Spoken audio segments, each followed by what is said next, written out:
राधे राधे महाराज जी, आपके चरणों में कोटि कोटि प्रणाम। महाराज जी, यदि कोई लड़की छेड़छाड़ या शारीरिक उत्पीड़न का शिकार कार्य क्षेत्र या घर पर हुई हो और महाराज जी का अनुसरण करने के बाद भी यदि वो उस व्यक्ति को माफ नहीं कर सकती और आघात के साथ आगे नहीं बढ़ पा रही, तो क्या किया जाना चाहिए इस संदर्भ में महाराज जी? हम तो वैसे सब माताओं बहनों से कहते हैं कि ये एक ऐसा चैप्टर है जिसमें हमें क्षमा नहीं करना चाहिए। अगर भूल आपको दिखाई दे रही कि सुधरने लायक आदमी, इससे गलती हो गई तो क्षमा कर देना चाहिए। वो आंखों से दिखाई देता है। अगर ये पता चले कि चाहे वो पिता हो, चाहे वो रिश्तेदार हो, चाहे वो टीचर हो, चाहे वो कोई भी हो, चाहे हम कहीं नौकरी करते हो वो व्यक्ति हो, यदि ऐसा हमें बार बार प्रताड़ित किया जाता है तो हमें रिपोर्ट कर देनी चाहिए और हमें सरकारी सहयोग लेकर उसे दंडित करना चाहिए, क्षमा नहीं करना चाहिए। एक जगह तक क्षमा ठीक है, अगर लड़कियां क्षमा करने की बात सोचे तो आते दिन पीछे 4 लोग पड़े रहेंगे। आदमी का हुलिया, आदमी का रंग, जो छेड़ रहा है 1 मिनट में, अगर वो साइकिल में है तो उसकी साइकिल मोटरसाइकिल है तो उसका नंबर बहुत प्रवीण होना चाहिए। 1 सेकंड में पूरे दिमाग में नोट करना चाहिए कौन सा आदमी, कैसे रूप रंग का आदमी, कितनी अवस्था है उसकी, कौन सी गाड़ी में था, क्या गाड़ी नंबर है, वो जानकारी पूरी कर लेनी। आसपास कोई सीसीटीवी है, पूरी जानकारी कर लेनी चाहिए तुरंत, जो आदमी छेड़ रहा है, और फिर रिपोर्ट करो। अपने आप डंडा चलेगा अपने आप उनको, और ऐसे चाहिए।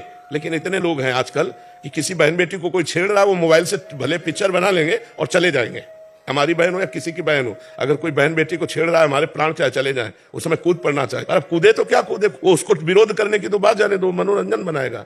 तो हमें लगता है माताओं बहनों को, अगर एक बार कहीं ऐसा नजर आता है कि पहली बार इससे गलती हुई और इससे क्षमा कर देने से आदमी सुधर जाएगा, तो क्षमा कर देना चाहिए, नहीं फिर दबा के नहीं रखना चाहिए, क्योंकि उससे गंदगी बढ़ती चली जाएगी और आपका हृदय जलता चला जाएगा। अगर कोई पारिवारिक सदस्य है या कोई जहां आप काम करते हैं तो उसको एक बार सचेत कर दे कि अगर दोबारा आपने किया तो आप बहुत ही समस्या में फंस जाएंगे। महाराज जी, जब वो सिचुएशन आता है तो इतना भयभीत कर देता है कि आप कुछ कर ही नहीं पाते हो। नहीं, कैसे भयभीत कर देता है?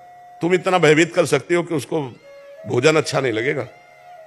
अपने स्वरूप को आप जागृत करो। आप इतना भयभीत कर सकते हो कि आपको केवल मुझे छेड़ा, इतनी बात में कानून उसको धर लेगा, इतनी बात पे कानून धर लेगा, मुझे छेड़ा, और कहीं अगर छेड़ा तो फिर तो और कानून आगे है। पर ऐसी सब बहुत प्रवीणता पूर्वक देखकर, जहां बलशाली लोग हों, जहां अपने को लगना मैं फंस गई, वहां विनय के द्वारा बचाना चाहिए।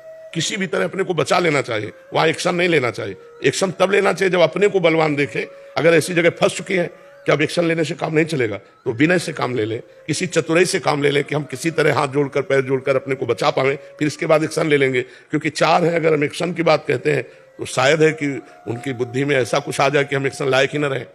हो सकता है कभी ऐसी परिस्थिति किसी के साथ ना घटे, पर कभी अगर ऐसी घटना हो तो हाथ जोड़कर, पैर जोड़कर मैं कभी किसी से कुछ नहीं कहूंगी, मैं कभी नहीं कहूंगी। ऐसा विश्वास दिलाकर यदि अपने प्राण बचाए जा सके तो बाद में तो दंड दिया जा सकता है, लेकिन उस समय जहां अपनी समस्या